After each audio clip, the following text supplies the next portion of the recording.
So kita pergi kepada contoh kerja. Mengangkat objek setinggi 1 meter dengan daya 20 Newton secara menegak untuk melawan graviti. Katakan abang ni mengangkat kotak dengan daya 20 Newton secara menegak. Jadi berat kotak ni ialah, berat beban ni ialah 20 Newton dan daya dilakukan untuk melawan graviti ialah 20 Newton juga.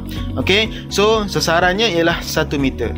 So kita tengok dahulu, kita masukkan dalam formula W sama dengan F darab dengan S dan daya ialah 20 Newton secara menegak. Sasaran 1 meter pun menegak juga. So kita tengok arah sasaran dan arah dayanya ialah sama. Jadi kerja dilakukan. So kita masuk ke dalam formula kita, W sama dengan F darab dengan S. Jadi F ialah 20 Newton, S ialah 1 meter, jadi 20 Newton meter ataupun 20 Joule. So kerja yang dilakukan ialah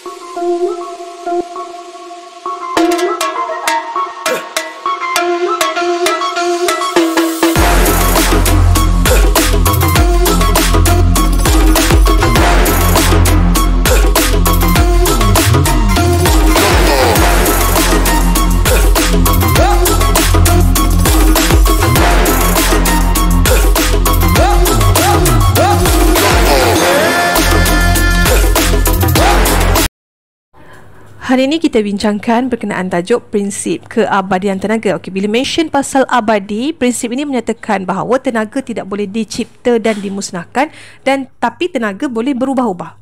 Jom kita lihat bagaimana prinsip keabadian tenaga ni.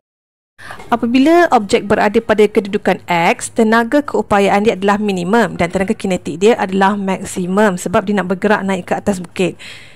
So bila dia dah bergerak sampai ke puncak Y, tenaga keupayaan dia adalah paling tinggi sebab dia berada paling tinggi daripada permukaan bumi. Seterusnya apabila dia bergerak menuruni bukit, dia turun bukit kan dia bergerak kan.